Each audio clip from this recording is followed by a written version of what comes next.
Bonjour, bonjour, bonjour, mon très cher ami. J'espère que tu vas très bien et que petit à petit, tu commences à prendre en charge ta vie, que tu prends le contrôle de tes énergies et de ta volonté et que tout se passe finalement bien pour toi.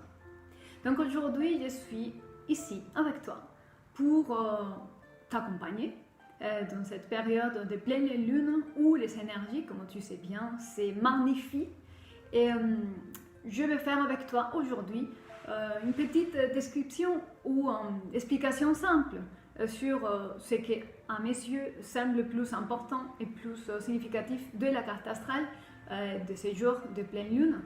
Et ainsi que je vais faire pour toi un tirage, pas de tarot, pas le tarot, mais avec, on va se laisser accompagner et on va se laisser guider par le message des plantes sacrées des druides, ainsi qu'avec les cristaux.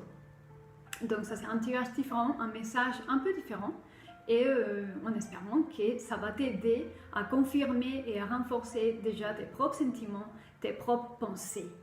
Ok? Donc maintenant je me concentre dans la carte astrale, que c'est celle que tu peux voir ici. Et on commence par ce qu'on voit à la maison 1. Et si je vois quelque chose à la maison 1, c'est la première chose qui saute, c'est Uranus en taureau. Ok, donc la maison 1, c'est la maison de l'expression de la personnalité qui est déjà influencée par le soleil, le lion, qui est déjà en train de se laisser influencer par les énergies de la Vierge. Donc encore, on est dans les derniers degrés du lion. Donc on est influencé par exprimer les valeurs de l'âme. À la maison 1 avec Uranus en taureau. Uranus est la planète, c'est une planète scientifique qui est à la recherche, qui nous pousse à la recherche de notre vérité originale, notre propre authenticité. Uranus va nous pousser à nous poser des questions sur nous-mêmes, sur la vie, sur ce qui se passe à niveau global aussi. Et Uranus en taureau a vraiment du mal à suivre, descendre, a du mal à se laisser faire, et il peut avoir des tendances rebelles. Donc le maître de taureau est Vénus, la planète Vénus, qui est à la maison 5 en Balance, bien placée avec Saturne en Verseau. Donc même si on a une tendance à être rebelle, peut-être à exprimer des tendances un peu brusques, un peu rudes, on va aussi être capable d'écouter l'autre côté, sensible, la sensibilité, et pour trouver une manière plus juste et moins radicale de trouver une solution à une situation ou d'améliorer une relation. Parce que la balance s'agit de ça, de trouver le juste équilibre, une relation juste dans les relations humaines. Et la maison 5, c'est la maison des relations humaines. Et dans l'amour, c'est encore plus significatif.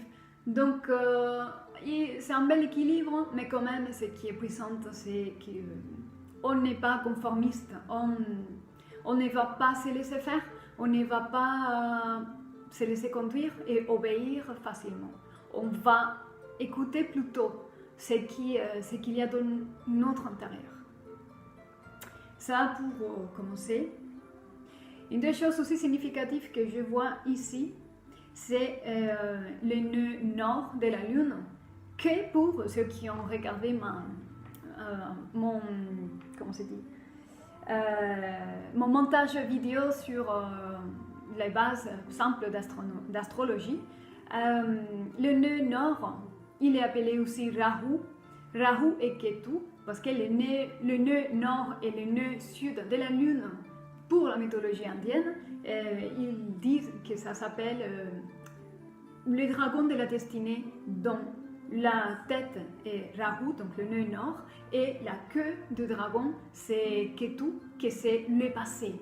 Donc la tête du dragon, c'est là où on pointe dans notre destinée, et la queue du dragon, c'est là d'où l'on vient. Donc significatif que Rahu, ou le nœud nord, ou là où notre destinée pointe, c'est à la maison 1. en jumeau. Et donc, le nœud sud ou Ketu, que c'est la queue et notre passé, c'est en Sagittaire à la maison 7. Donc, à 7, donc je t'explique. Si tu peux voir dans la carte, c'est le nœud nord en Gémeaux à la maison 1 à 7 degrés de Gémeaux.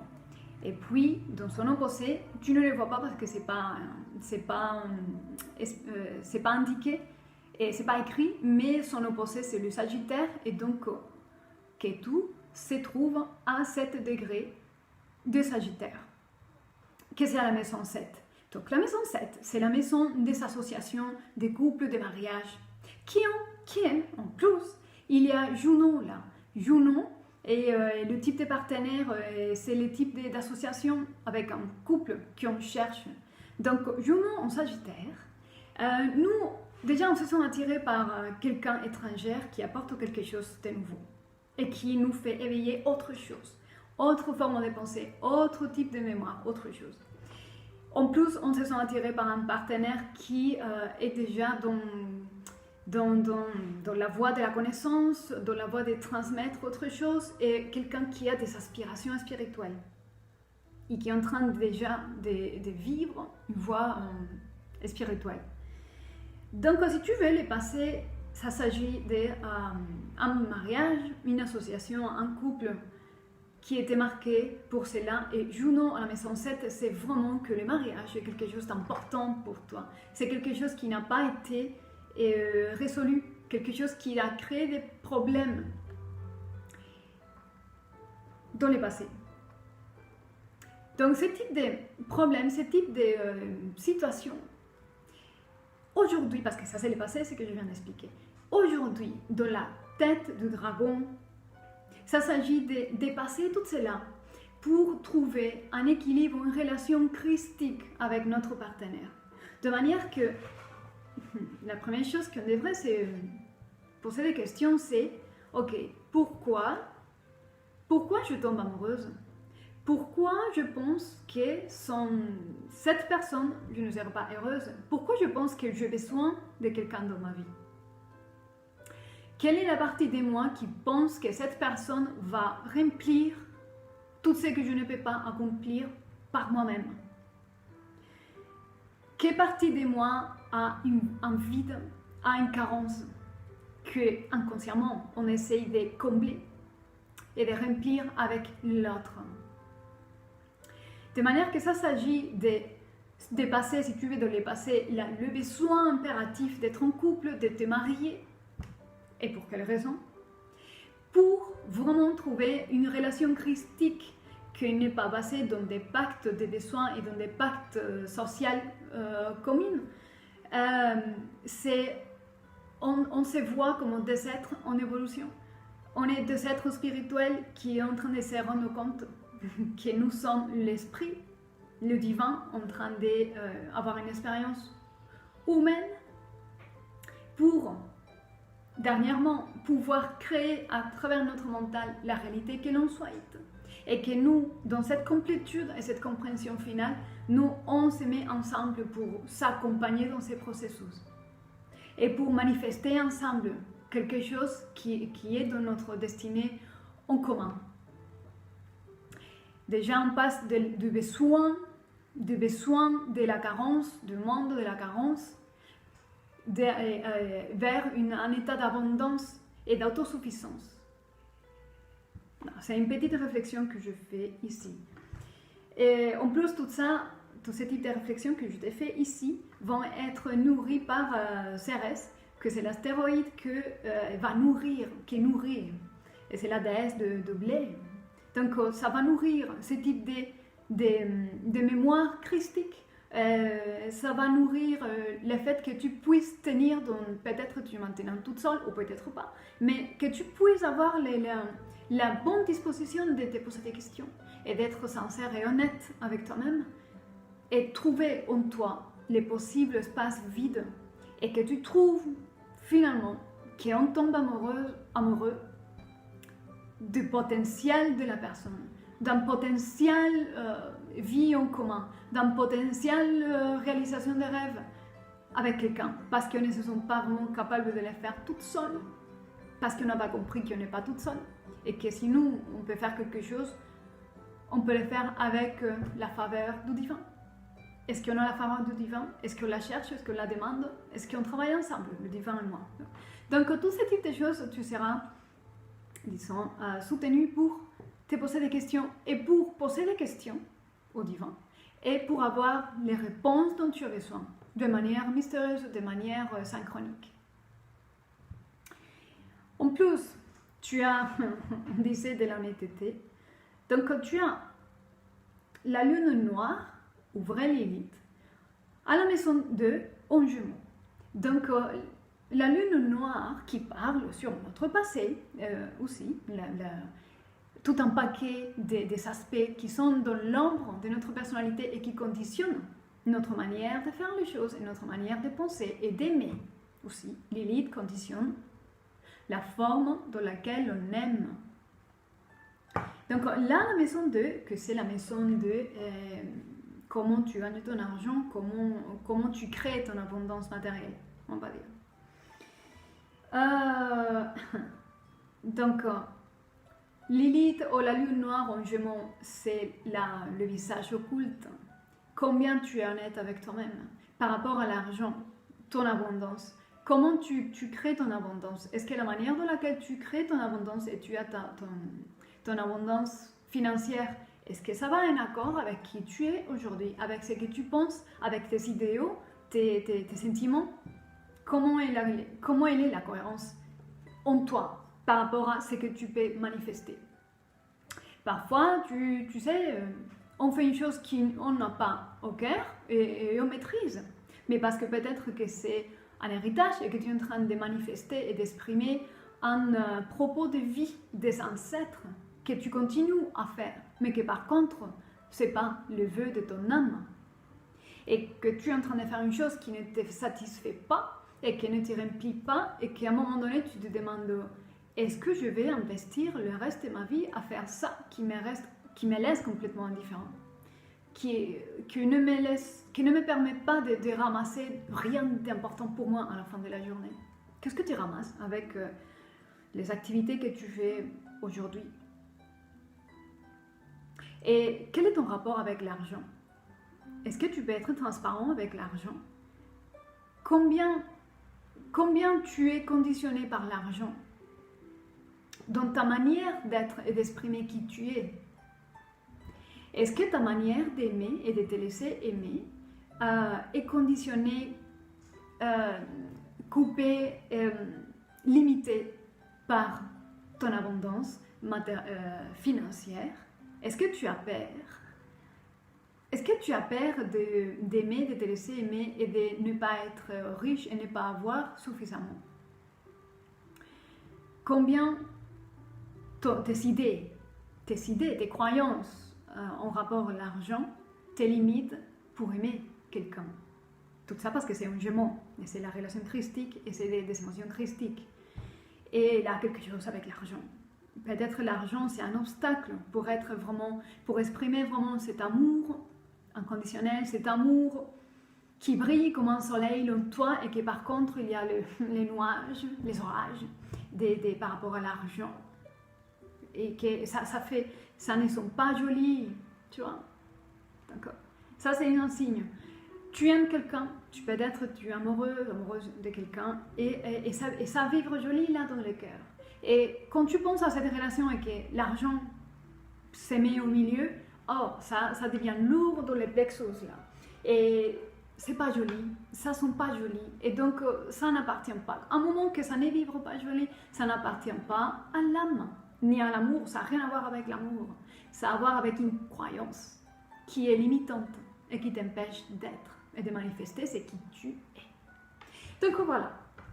Aussi, ça a à voir avec combien tu es capable d'être transparent avec tes comptes, avec l'argent, de dire je gagne cette somme et puis combien tu peux être transparent avec tes propres comptes?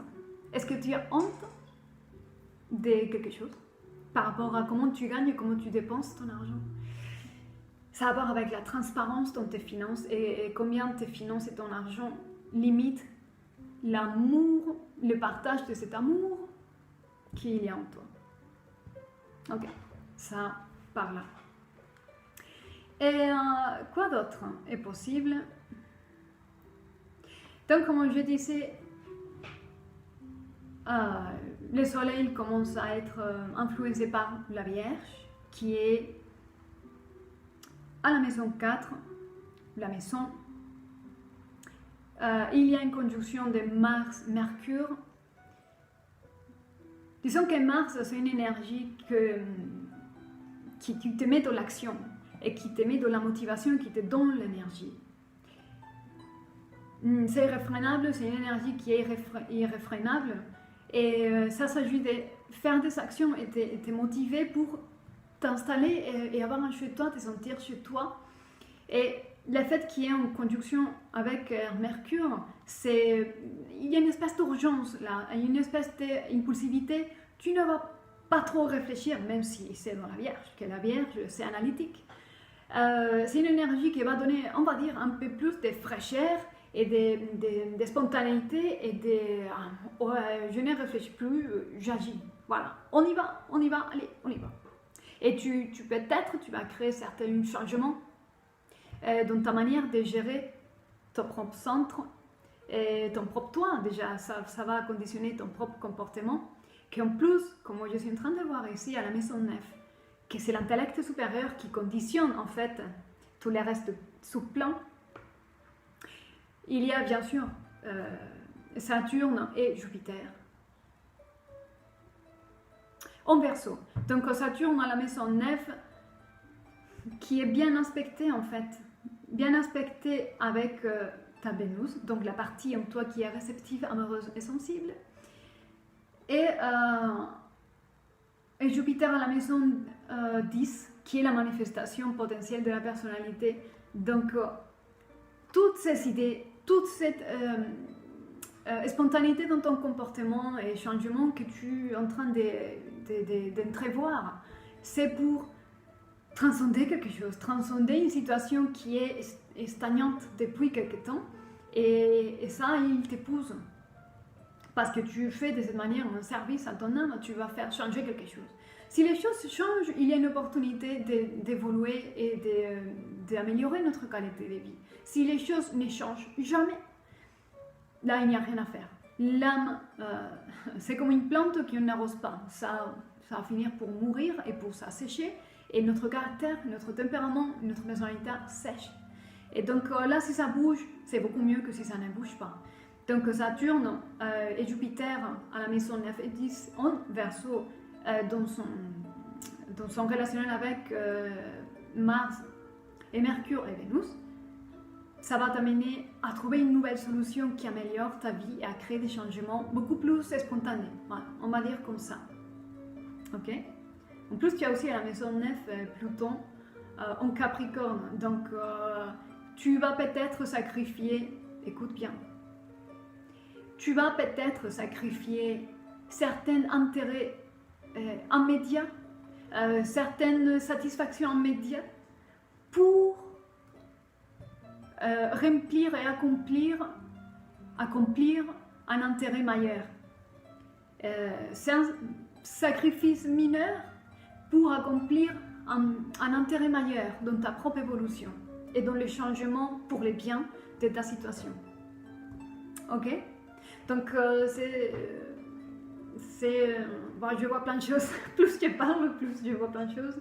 Mais bon, autre chose, la dernière chose, pour ne pas m'élargir trop, c'est Chiron en Bélier. Chiron en Bélier à la maison 11, que c'est les espoirs de l'âme. Tu vois, les espoirs de l'âme, c'est transcender les blessures émotionnels, les traumatismes d'avant, certainement des anciennes vies qui se répètent forcément dans cette vie d'une manière ou d'autre. Tu vas voir les reflets. Et comment on va transcender tout ça? Il faut changer les comportements. Comment on change le comportement? En réalisant nos croyances limitantes et ce qu'il y a derrière nos comportements, notre comportement. Pourquoi je dis comme ça? qu'est-ce qui est en train de se passer là? Pourquoi si ça ne vibre pas joli, je continue à le faire? Pourquoi tu ne te donnes pas l'opportunité d'échanger ton mental, d'échanger ta manière de dire les choses? Parfois, on dit des choses de manière mécanique. On a des mécanismes qui ne sont pas trop vrais, mais que par habitude et pulsion karmique, on les dit encore et encore, et par contre, on sait que c'est pas bon. Mais on ne change pas. Mais non, maintenant, tous les cosmos entiers sont en train de conspirer afin que tu changes ta manière de dire les choses, de parler de toi, de parler sur ton futur, de changer ton esprit. Laisse le divin changer ton esprit. Voilà.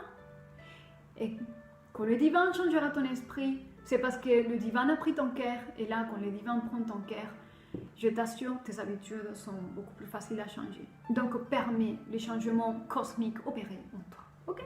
Non, voilà. Donc, c'est plus, je dis beaucoup plus que ce que je voulais dire, mais... Et plus, ces jours-là de la pleine lune, par rapport à la science des cristaux, la vibration qui va avoir dans la Terre, et que nous, on est beaucoup plus influencés, c'est l'épidolite. Donc, c'est les ressentis conscients. Donc, c'est une belle opportunité pour vraiment s'asseoir quelque part, surtout si possible à la nature, et si possible à la mer, parce que, voilà, la lune, la mer, voilà. Et laisser venir les ressentis, laisser venir les sensations, les accueillir, ne pas les juger, et décider si ces sensations, cette pensée, cette manière, ça te sert pour continuer ta vie au sein. Ou simplement c'est devenu obsolète. Voilà. Et pour donner encore plus des signes sur ces jours-là et sur cette période qu'on est en train de vivre, selon la Kabbalah, et ces jours-là, on a un code en nous. Donc tout ça c'est cosmique parce que c'est... disons que les lettres hébraïques, c'est ça que je vais te présenter, sont les récipients des pensées divines. Qui est nous, parce que tout est fractal, on va dire, et tout est un reflet de tout. Donc en nous, il y aura actif, on pourrait connecter avec un code vibratoire qui est englobé, qui s'englobe dans ce code, qui est c'est Aleph, Baf, même final. Donc si tu veux ce code, et selon mon maître de Kabbalah, c'est une espèce de Om en sanskrit. C'est très profond ça. Hein? Donc de manière que pour résumer, pour le faire simple, nous, on connecte finalement avec les aspirations de l'âme on désire avoir plus, on demande plus, pas pour nous, pas pour satisfaire nos besoins immédiats, comme je disais, mais pour donner plus à plus de monde. Améliorer le monde des autres, apporter plus aux autres, devenir utile aux autres. Et le fait que ça soit une sorte de homme, c'est parce que ce code vient des profonds de notre être. Les hommes, si tu veux, je l'expliquerai autre jour, c'est un mantra de 4 phases. Et donc, c'est très profond, on connecte avec le plus profond en nous, que c'est notre nature divine. Et finalement, on ouvre un petit chemin pour connecter avec ce désir de donner, où l'on trouve plaisir de donner. Juste ça. Ok.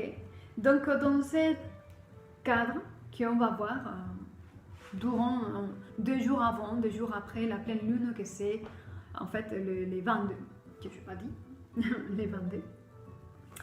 Ben, c'est ça qui va vibrer, et c'est un portail de changement et d'amélioration de vie.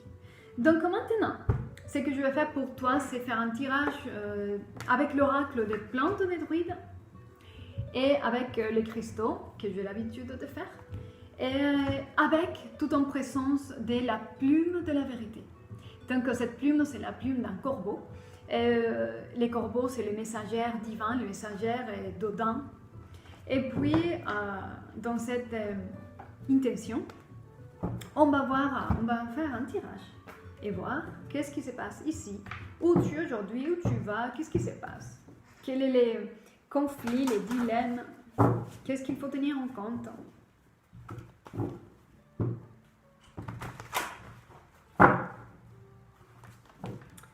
Et je vais utiliser que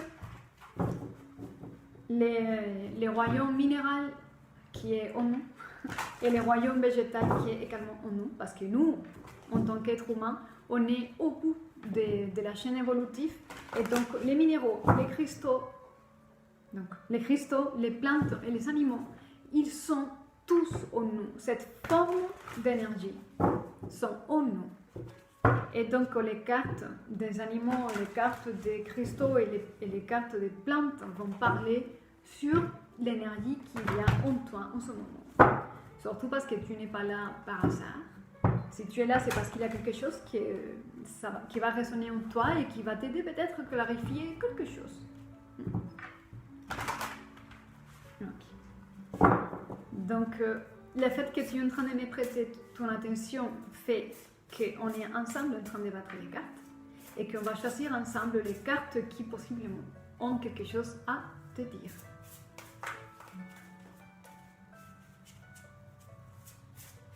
Okay. Donc, quand je vais faire la coupe.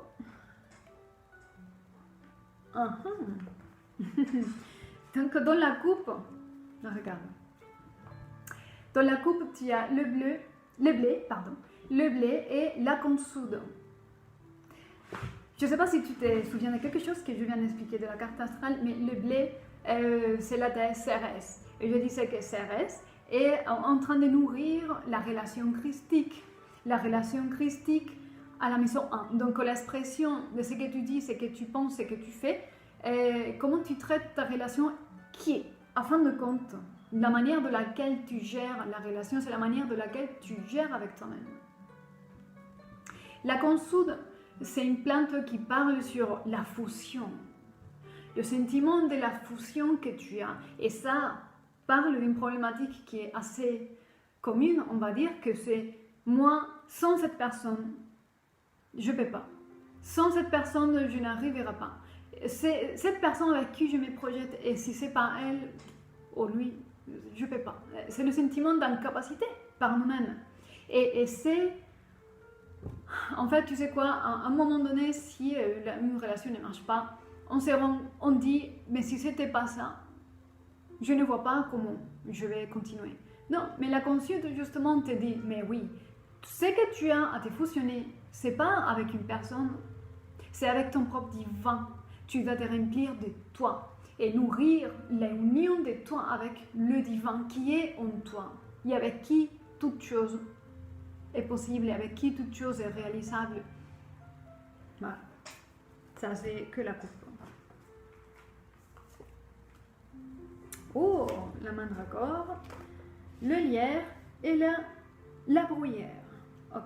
Donc, je vais continuer, je vais te montrer les cartes après, mais je vais quand même tirer une carte des cristaux parce que c'est cette combinaison, je trouve, qui est très très parlante.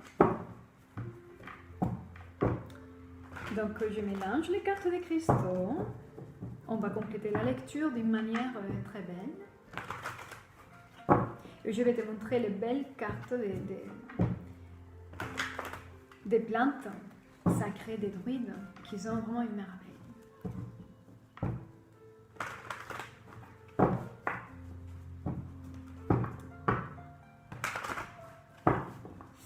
Donc, comme d'habitude, on mélange bien les cartes.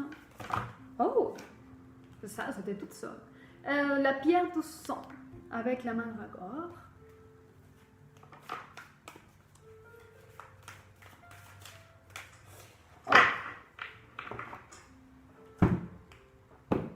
Je fais également la coupe. Oh mon Dieu, attends, c'est parti. Alors, la coupe, c'est, je te jure, la chrysocole et la pierre de Bogie. Donc la pierre de Bogie, c'est l'unique cristal. Peut-être qu'il y a plus de lumière avec ça. Alors la pierre de Bogie, c'est l'unique cristal qui est un couple de cristaux, qui est un cristal masculin et un cristal féminin. C'est un couple, encore, le couple. Et la chrysocole, c'est le cristal du silence et c'est un cristal qui, en fait, c'est Saturne derrière ce cristal. Et là, c'est un cristal qui est géré par les mystères du divin. Tu ne sais pas. Finalement, tu sais, tu ne sais pas. Si tu pensais que cette personne était la personne de ta vie, de ta destinée, mais finalement, tu sais, mais apparemment, c'est pas elle, ou c'est pas lui. Et donc là, je ne sais plus rien et je abandonne. Mais en tout cas, c'est un cristal, cette cristal, la pierre des bogies, appartient à la sphère la plus élevée où tout est lumière et où il n'y a rien de défini et tout est possible. Et il n'y a que détachement, liberté, aspiration divine. Et la chrysocole, c'est le silence, ça connecte avec la partie féminine, la partie réceptive qui reçoit et qui veut donner. Donc, et c'est géré par Saturne. Saturne, c'est la planète du karma, des limitations karmiques. Et la première forme de limitation, c'est dans notre pensée. Permet les changements dans ton mental. Fais les choses autrement. Ose-toi à penser autre chose. Sors de tes limites. Dépasse tes limites d'une manière ou d'une autre. Fais-le dans les plans physiques parce que c'est là où il a plus de force. Et donc, la combinaison de tous les deux, ça t'amène à l'introspection de toute manière. Comme on disait, prends ton temps pour te poser quelque part et laisser voir dans l'énergie de la lépidolite. Permets-toi de voir qu'est-ce qui monte en fait. Quelles sont les sensations, les pensées, les croyances que tu as en relation à la personne que tu aimes, ou la personne qui vient de te quitter, ou la personne que tu viens de quitter, parce que si tu n'identifies pas et si tu ne transcendes pas certaines histoires et blessures là-dedans, tu vas trouver la même énergie de qui c'est autrement, le même type de personne chez autre personne. Et ça vaut pas la peine de répéter les choses à l'infini. Donc voilà, ça c'est la coupe. Et là je sors. Je l'avais vu là. Ok, et donc dans les dos des cartes, tu as les libres arbitres. Les libres arbitres, c'est pas je fais ce que je veux. Non, ça c'est facile. Et si c'est facile, ben, tout le monde sera déjà en possession de son libre arbitre. Non. Les libres arbitres, c'est ce que je veux, mais réalise. En fait, tu es pris aux prises par un vœu de cœur qui te pousse à faire et à parcourir un chemin et à aller rencontrer quelqu'un et à réaliser certains choix, à prendre certaines déterminations. C'est une énergie qui fait réunir tes énergies, qui met en cohérence ta force physique, ta force mentale, ta force émotionnelle et avec les désirs de l'âme. Voilà. Ok, donc on va voir qu'est-ce que j'ai ici. Alors, actuellement, tu as la mandragore, tu vois, avec la pierre du sang, que c'est la purification. Donc, une purification. Cette purification que en fait, c'est une purification que tu souhaites. Tu veux faire partir de toi quelque chose qui est lourd dans tes émotions, qui répète, qui peut-être tu culpabilises sur quelque chose qui n'est pas clair et qui t'empêche de voir plus clair. Et donc cette purification que tu es en train de faire, que tu vas faire, parce que je sais que tu vas avoir la bonne volonté de la faire, ça va t'amener à connecter avec l'énergie de la mandragore, que c'est une nouvelle phase de pure chance, qui va magnétiser et attirer comme un aimant l'amour, la fortune et la bonne chance. En fait, tu sais quoi, la mandragore, c'est la plante qui t'offre le cadeau de soulager la douleur. Et c'est justement peut-être une forme de douleur de laquelle tu veux te débarrasser, tu veux purifier une forme de douleur qui est lourde et que ça ne vivre pas du tout joli et que tu penses que ça y est, que c'est bon, quoi. C'est bon. Des souffrances, des douleurs, des choses qui ne te permettent pas de briller et d'apprécier les bonnes choses de la vie. Donc là, après ça, tu as la mandragore qui va te permettre de respirer, de soulager la douleur et de créer une certaine forme de magie que tu es en train que tu cherches en fait. Donc la mandragore, c'est un amplificateur en fait qui va attirer et qui va amener dans ta vie ce qu'il y a dans ta conscience, dans tes sentiments, dans tes pensées. C'est un amplificateur de toi. Donc, sois vigilante. Plus tu fais attention à vibrer ce qui est joli et à laisser briller à travers toi la force du soleil Et plus tu te débarrasses de toute cette lourdeur et tu te purifies, ce qu'il y a, c'est que de la fortune, la chance, l'amour. C'est vraiment très, très bon augure d'avoir la mandragore parce que c'est renouvellement. Nouvelle phase de l'amour, la chance et la fortune. C'est lié à l'esprit de l'elfe, main de gloire, je pense que c'est dit comme ça, et que c'est lui avec qui main de gloire est, ben lui il apporte de la fortune, de la protection, de la richesse et de l'amour. Comment? Magiquement, c'est par un arc de magie. Ok. Donc ça c'est le potentiel actuel. Le potentiel actuel, ça va rester un potentiel en dépendant de ce que tu décides de faire avec ton libre arbitre. Est-ce que tout ce que tu as, avec tout ce que tu as, avec les valeurs, les principes et les décisions que tu as fait jusqu'à maintenant, ça te sert à vivre plus joli, à vivre mieux, à avancer dans la vie? Si oui, pas continue, sinon change. Voilà. Alors,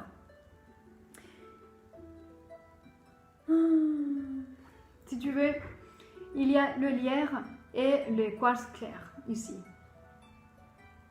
Donc déjà le lierre, c'est un cristal qui connecte avec l'esprit de la déesse, donc le féminin, la sensibilité, la réceptivité et le désir de donner, comme on disait avec les codes de la Kabbalah.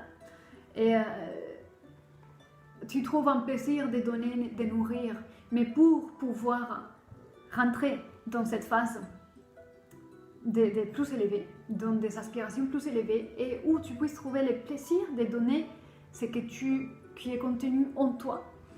Il faut, c'est la plante, c'est une plante qui grimpe les murs et qui détruit les murs. Déjà, il faut savoir détruire certaines choses qui t'empêchent d'avancer. Si tu vois, il y a la lune là, tu vois, au loin, mais c'est l'inspiration, c'est la déesse, le côté réceptif et mystérieux de la vie. Et donc, il va falloir que tu apprennes à écouter dans le silence de la lépidolite. Essaie de discerner la voix mystérieuse. Tu veux nourrir et tu veux vraiment apporter quelque chose dans ce monde et faire devenir plus utile, plus nourrissante, soutenir les autres, soulager également la douleur des autres et faire que toutes ceux autour de toi puissent eux-mêmes se développer grâce à ton soutien. Et donc, il va falloir que tu discernes qu'est-ce qu'il faut détruire, qu'est-ce qu'il faut envoyer au recyclage en fait. Et pour cela, il faut que tu ailles comme la lune, que tu incarnes et que tu intègres dans ton esprit, dans tes habitudes et dans tes paroles, la lumière incarnée. Incarner la lumière de ton âme. C'est un cristal aussi assez élevé, comme la pierre de Boji. Et puis, il va falloir que tu apprennes. Voilà. Et comment tu sais que tu es correct? Tu ne vas jamais savoir si tu es correct ou pas correct. Tu fais toujours, comme tout le monde, c'est le mieux que tu peux avec ce que tu as. Donc, c'est ton choix aujourd'hui. Demain pourrait changer, mais aujourd'hui, tu fais ça parce que c'est le plus cohérent qu'il y a en toi. Et c'est bien. Et ça va te faire changer et ça va te faire recueillir des expériences nouvelles. Donc, en tout cas, c'est bon. Alors, quel est le potentiel de manifestation? C'est ça que je cherche. Mais c'est la bruyère avec la gâte les calcédoines bleus, pardon. Calcédoines bleus. Alors, la bruyère annonce une célébration de réunion. Ok? C'est la célébration des... Si tu veux, et là, il y a les petites cabanes, il y a les abeilles qui récoltent la douceur. En fait, ça fait allusion à la réunion, à la vie en communauté, au partage en joie, à l'amour partagé, la créativité. C'est une joie de vivre, c'est une joie d'être, de partager, et où la peur n'existe pas. La peur, les restrictions, les limitations, tout ce qui vibre lourd dans les plexus, non, ça n'existe plus. Il y a une joie d'être et de vivre, de partager qui tu es en communauté. C'est pas toute seule, c'est pas toute seule, l'histoire n'est pas être seule. Les cristals de la calcédoine bleue, que c'est là, l'expression calme, C'est un cristal déjà qui a à voir avec Mercure, que Mercure change. Mercure, c'est une planète qui va t'induire au changement, déjà, qui va te transmettre ce qu'il faut pour changer. Et c'est l'intelligence, en fait, qui met en place tout ce dont tu as besoin pour permettre le changement. Et donc, en plus, selon la sphère où il est, ça t'amène à conquérir ton monde. Si tu es la calcédoine bleue, elle est le produit d'un processus mûr, qui est un processus de maturation intérieure. C'est le voyage spirituel et ça, tu as réalisé quelque chose, tu as décidé quelque chose qui s'aligne avec quelque chose de meilleur, d'autres valeurs, d'autres principes, et là, tu vas avec un autre sentiment d'assurance, de force interne, parce que c'est mûr. Et ça te permet de bouger en avance, d'avancer, et de ne plus être dans cette forme de douleur et changer ton son. Voilà. Et puis voilà, je ne vais pas m'élargir plus. J'espère que tout ce que je dis, ou quelque chose de ce que je dis ici, t'aide à quelque chose. Et puis, n'hésite pas à venir me voir, à me contacter ici, afin qu'on puisse avoir une petite rencontre, une lecture individuelle, et pouvoir te soutenir et renforcer ton processus avec tout ce que j'ai appris à faire moi-même. Ok, donc je te souhaite une belle période de pleine lune et sache que je t'aime et que je te souhaite le mieux. Des gros bisous, bye!